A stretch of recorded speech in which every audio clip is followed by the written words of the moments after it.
Rally en Wall Street con los principales índices bursátiles extendiendo las ganancias de las últimas jornadas y con las tasas de interés cayendo, los rendimientos de los bonos del tesoro siguen cayendo, lo cual le da aún más impulso a las acciones. Amigos, hoy les voy a hablar también sobre bonos de PDVSA y bonos de la República de Venezuela. Muchos de ustedes me hacen preguntas sobre ese tema y les tengo algunos comentarios más adelante, estén pendientes. Hoy es martes 7 de noviembre, 6:30 p.m. y a esta hora vamos a comenzar nuestro recorrido por lo que fue la jornada en los mercados financieros. Comenzamos aquí el S&P 500 y el Nasdaq 100. Ambos marcaron su mejor racha de subidas, sesiones subiendo de forma consecutiva desde hace 2 años, desde noviembre del 2021. Son 7 sesiones subiendo de forma consecutiva para el S&P 500 y 8 sesiones para el Nasdaq 100 o el popular triple Q, el QQQ, un ETF que muchos de ustedes tienen en sus portafolios. Aquí está otra vez la noticia: S&P 500 y Nasdaq logran mayor racha de ganancias en 2 años por optimismo de tasas de interés. Hoy hubo una subasta de bonos del Tesoro a 3 años, estuvo bien demandada, eso animó al mercado, hizo que los bonos del Tesoro en general subieran de precio, se comportaron bien, bajaron los rendimientos, es decir, bajaron las tasas. Eso es bueno para la bolsa, bueno para las acciones, pero esta semana va a haber una subasta de bonos a 10 años y otra de bonos a 30 años. Tenemos que esperar a ver cómo se desarrollan esas subastas y cómo está la demanda, el apetito de los inversionistas, de los grandes fondos por asumir, absorber esa deuda de los Estados Unidos, ese nuevo suministro, esos nuevos bonos que salen al mercado. Y el Wall Street Journal dice que hoy 7 de noviembre los índices terminaron más arriba, impulsados por el Nasdaq. Y recordemos que aunque todo el mercado está en subida, sobre todo las grandes tecnológicas son las que generalmente más se benefician, las empresas de crecimiento, cuando las tasas de interés bajan, que es precisamente lo que está impulsando al mercado en este momento. Y dice aquí que el retorno del bono a 10 años cerró por debajo de 4,6% y pareciera que el bono del Tesoro a 10 años está en un rango de entre 4,5, 4,8, 4,9%.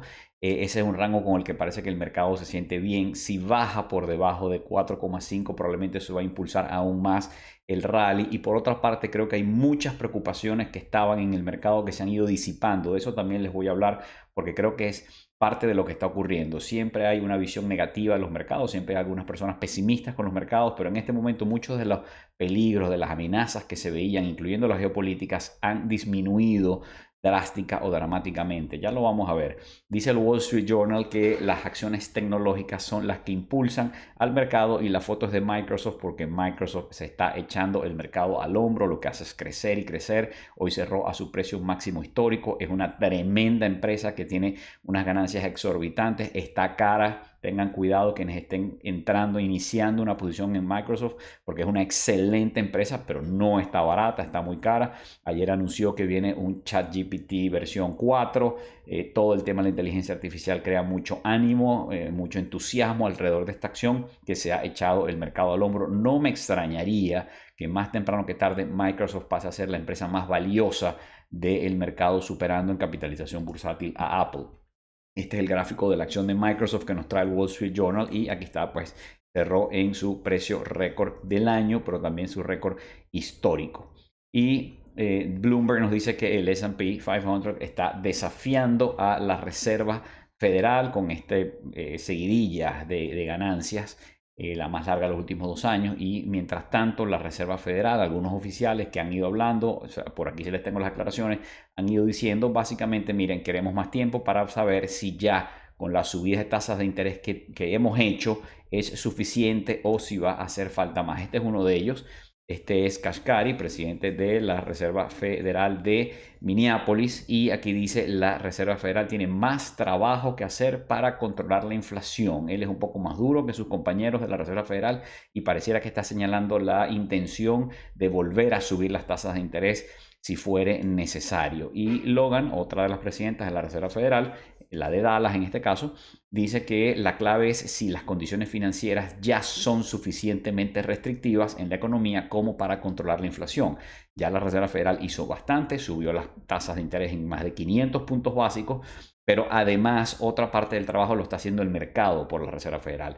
Y es que la Reserva Federal elevó las tasas de corto plazo, que son las que la Reserva Federal controla, pero el mercado se encargó de que las tasas de interés a largo plazo, a 10 años, 20 y 30 años, también aumentaran por la caída de los precios de los bonos del tesoro, que hicieron aumentar sus rendimientos. Y de hecho eso es, los rendimientos, los bonos del tesoro, como ustedes saben, lo hemos hablado por aquí muchas veces, son de hecho las tasas de interés libres de riesgo que rigen en la economía, por lo menos por lo que respecta a la economía en dólares. Y esas tasas de interés han subido y eso ha hecho que las condiciones económicas sean más restringidas, restrictivas, y eso pues ayuda al objetivo de la Reserva Federal de frenar la economía para hacer bajar la inflación. Y bueno, en Europa hoy el mercado no estuvo tan bien, el mercado cayó y las acciones portuguesas lastraron a a las bolsas europeas, según dice aquí, porque hoy dimitió el primer ministro Costas, aparentemente dimitió para ser investigado por unas acusaciones sobre supuesta corrupción, pero a diferencia de nuestros países en Latinoamérica, donde los gobernantes son acusados de corrupción y se atrincheran en el poder y se quedan para siempre, pues este presidente portugués más bien dimitió aparentemente para ser investigado, para no manchar el cargo, la reputación o algo así dijo. No tengo la información completa, pero bueno, esto fue una noticia que preocupó un poco a los mercados. Sin embargo, Portugal es un país europeo con algunas instituciones democráticas y seguramente habrá una transición ordenada en el poder y no un tumulto, un desorden ni un golpe de Estado. Y bueno, dice aquí el economista que el relax de los bonos lleva a los fondos de deuda soberana a positivo en el año. Y esto es muy bueno porque yo sé que muchos de ustedes han sufrido porque tienen bonos en sus portafolios, ¿verdad? Y es normal. De hecho, lo normal es que la mayoría de los inversionistas, la mayoría de los portafolios tengan bonos. Si es un inversionista joven y que quiere crecimiento y tiene un horizonte de inversión muy largo, tiene poquitos bonos. Pero si es un inversionista ya con cierta edad, que está cerca del retiro, que no quiere sobresaltos, generalmente tiene muchos más bonos en su portafolio. Ahora, el problema aquí es que en los últimos 2 años, 3 años, los portafolios en bonos han perdido dinero por la subida de las tasas de interés. Han caído todos los bonos, los corporativos, los bonos soberanos de todos los países y los bonos del tesoro, como lo hemos hablado aquí muchas veces. Pero bueno, como ustedes saben, en estas últimas 2, 3 semanas ha habido un rebote de los precios de los bonos, han subido en general los precios de los bonos, han bajado los rendimientos de los bonos y eso hace que aquellos de ustedes que tienen bonos en sus portafolios tengan un poquito de alivio. Los 2 últimos años han sido muy fuertes, pero por lo menos en este momento hay un poquito de alivio, aunque sin embargo quien haya invertido en bonos hace 1 o 2 años, si invirtió en bonos largos, todavía está bajo agua, pero bueno, hay que tener un poquito de paciencia y con el tiempo se recuperarán. Y el dólar repunta tras fuerte declive y el euro se ve afectado por unos datos débiles, y es que el dólar estuvo cayendo en estos días porque estuvieron cayendo las tasas de interés, eso debilitó al dólar, pero hoy repuntó tal vez por razones técnicas, esto fue un rebote. Y fíjense, el oro retrocede al desvanecerse el alza de los activos refugio. Esto fue más temprano, después el oro terminó subiendo en la sesión ligeramente, pero ha caído desde los niveles de $2.000. Y lo que quiero aquí señalar es que el oro, sabemos, es para muchos un activo refugio que en momentos de tumultos, de problemas, de preocupaciones, sobre todo geopolíticas, muchos inversionistas recurren al oro.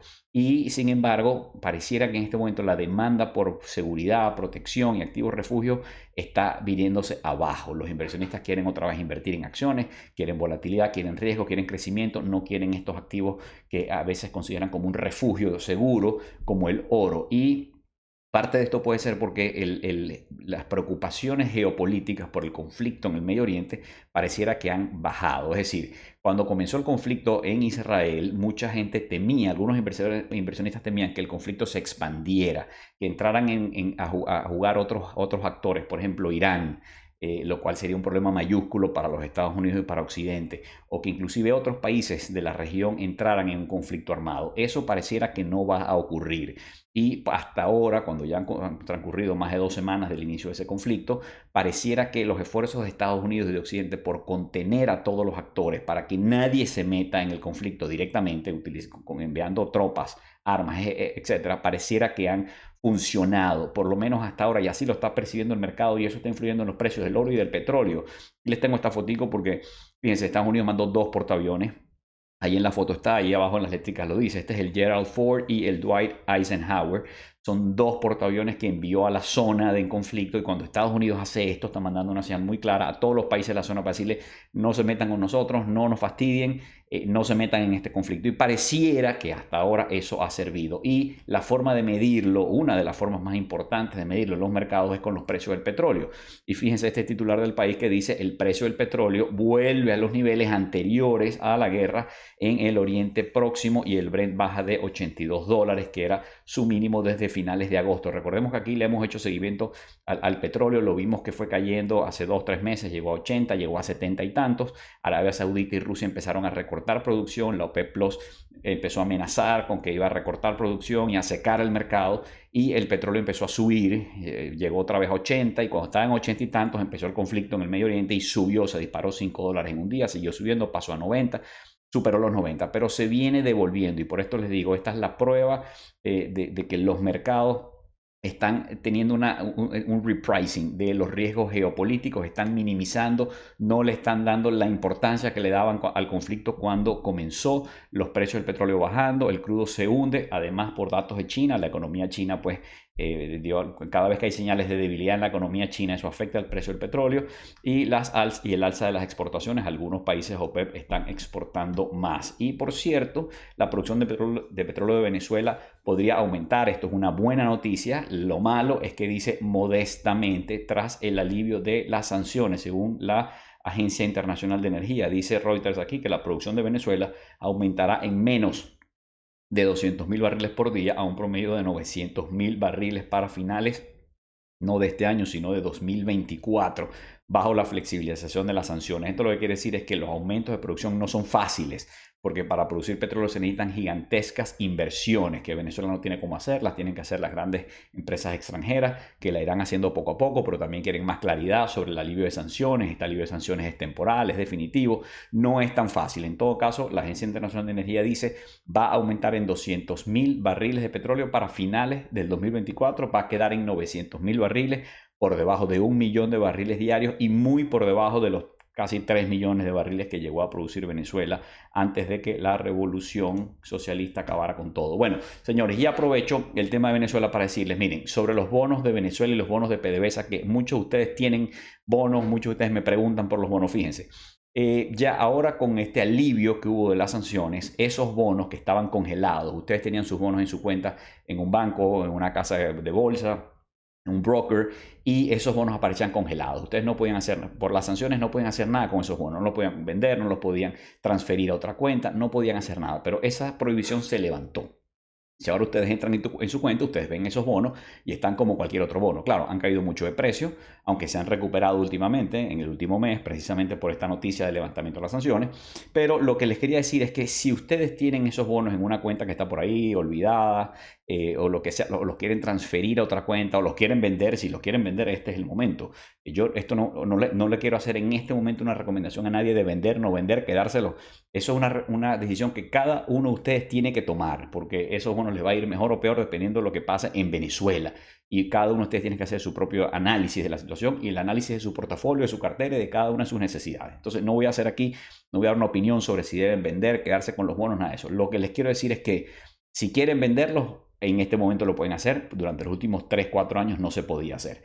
Y si quieren transferirlos a otra cuenta, se los quieren llevar porque los tienen en un banco con el que ya no trabajan, o en una cuenta que les cerraron y se llevaron ustedes los activos, pero esos activos quedaron ahí porque esos bonos no se podían transferir. En fin, sea cual sea la situación, este es el momento para hacerlo. Si tienen dudas, preguntas, escríbanme a mi email y yo con mucho gusto les puedo dar algunos consejos y orientaciones, o inclusive si quieren mover sus bonos de algún portafolio, de alguna cuenta vieja a una nueva, probablemente, tal vez en algunos casos también los puedo ayudar. Ahí está mi correo, y por favor no olviden suscribirse a mi canal de YouTube y darle like a este video si les es de utilidad. Reuters dice que Citigroup considera recortar al menos un 10% de empleo en sus principales negocios. Citibank es el más pequeño de los 4 grandes bancos de Estados Unidos, pero además es el que ha tenido más problemas. Tiene la presidenta, la CEO de Citi, está tratando de reorganizarlo, hacerlo más pequeño, más eficiente, que gane más dinero, disminuir riesgos, que la acción reviva. Todo un reto el que está atravesando, y una transformación para Citibank. Y dice Bloomberg que la generación solar en Estados Unidos superará la energía hidroeléctrica en el 2024 y se los pongo aquí porque las acciones de las empresas de energía solar están destruidas. Han caído a niveles, bueno, inimaginables hace poco. Han caído 30, 40, 50, 60, 70% desde sus precios más altos. Y sin embargo, pues la generación solar no va a desaparecer, por el contrario, pues está viva. En el futuro cada vez habrá más generación solar porque van mejorando las tecnologías, bajan los costos de los paneles solares. Y al final el sol es gratis y hay suficiente, ¿no? Entonces, esto pareciera que es una tendencia hacia el futuro. Yo me imagino que en 10, 20 años cada casa va a tener su propia planta eléctrica solar y no va a tener que estar conectado a la red de transmisión, pero bueno, es cuestión de tiempo para llegar allá. En todo caso, la generación solar va aumentando y las empresas que están en este negocio en este momento están en descuento porque el mercado las ha castigado severamente. Y dice Bloomberg que el aumento de las emisiones del ganado socava la lucha climática mundial. A mí no deja de asombrarme cómo el ganado vacuno, las vacas, generan tanto metano y tanta contaminación, tanto efecto invernadero. Bueno, lástima que yo soy carnívoro, a diferencia de algunas otras personas que evitan la carne en su dieta, pero obviamente apuesto a que haya una forma de producir carne y alimentos animales, e incluso aquí está también la agricultura, en general producir alimentos con menor efecto climático. Fíjense, el presidente chino va a estar en San Francisco y se va a reunir, va a hacer una cena con ejecutivos en San Francisco. Si es San Francisco es Silicon Valley, si es Silicon Valley son ejecutivos del área de tecnología y ojalá haya ahí algún tipo de humo blanco. Recordemos que hay una pelea entre Estados Unidos y China por la inteligencia artificial. Estados Unidos prohíbe a Nvidia que venda chips para inteligencia artificial a China. China restringe algunas actividades de empresas tecnológicas americanas en China. Bueno, ojalá que esta cena sirva para un poco de distensión. Y los cierres de los mercados globales, la mayoría en caída, Asia en rojo con Tokio, Hong Kong, Shanghai y Seúl todos cayendo, Seúl más de un 2%. Tel Aviv sigue en verde, ha tenido varias sesiones subiendo, se está recuperando después de las fuertes caídas que tuvo al inicio del conflicto y subió un 1,50%. Y en Europa el Stoxx 600 ligeramente abajo, un 0,16% y todos los mercados en rojo menos Frankfurt. Y en nuestro continente tenemos Sao Paulo en verde, Buenos Aires cayendo un 4% con su acostumbrada volatilidad y Ciudad de México un 0,82% abajo. Mientras tanto, en Nueva York una sesión animada con los principales índices en subida, el S&P 500 0,28% arriba, el Nasdaq un 0,9% arriba, el Russell sin embargo sí estuvo abajo, las empresas pequeñas y medianas que rebotaron muy fuerte la semana pasada y ayer, pero bueno, hoy retrocediendo un poquito, tal vez es una caída técnica y tenemos que la volatilidad cae, como les decía, los inversionistas parecen tranquilos, no ven mayores amenazas, había el riesgo de las altas tasas de interés, pero han venido bajando las tasas de interés, el riesgo de la guerra en el Medio Oriente, pero ha venido bajando el riesgo, ha venido bajando el precio del petróleo, del oro, pareciera que no hay miedos en el mercado. Hay riesgo de recesión, pero pareciera que la recesión no aparece, no se ve por ningún lado, el consumidor sigue fuerte, entonces es un mercado que está tranquilo, confiado, la volatilidad bajando, está por debajo de 15. Las tasas de interés, como les digo, bajaron. El bono a 10 años bajó un 2%, 9 puntos básicos, quedó por debajo de 4,6. El dólar se fortaleció hoy un poquito, acá ha venido cayendo en estos días, pero hoy rebotó. El oro está por debajo de $2,000, el petróleo cayó y fíjense que ya el de Texas está por debajo de 80 en 77 y el Bitcoin está sobre los 35,000.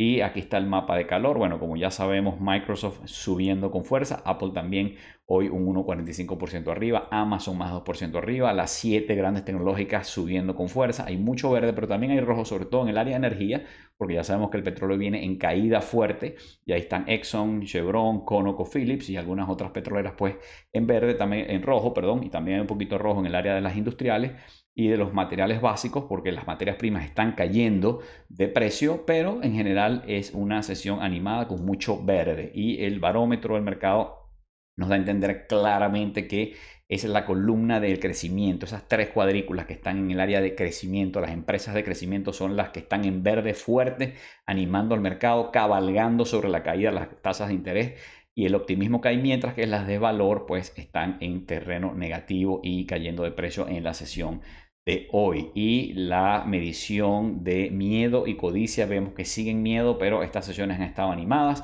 los índices están subiendo, la volatilidad está cayendo y esto en cualquier momento, si seguimos como vamos, esto va a llegar al área neutral y probablemente va a empezar a pasar al área de codicia y tal vez llegue a codicia extrema. Ya veremos, no nos adelantemos, no hacemos pronósticos. Este es el cierre de los bonos del Tesoro y bueno, como vemos el bono a 10 años por debajo de 4.6, el bono a 2 años que es más sensible a las tasas de interés que fija la Reserva Federal está por debajo de 5 en 4.91, pero lo importante es que la última columna que ven allí está casi toda en rojo y eso quiere decir que básicamente hoy bajaron los rendimientos de los bonos. Esas son buenas noticias para el mercado accionario. Bueno amigos, lo dejo hasta aquí. Espero que esto haya sido de utilidad. Cuando pueda me conecto, les hago otro video y nos vemos pronto.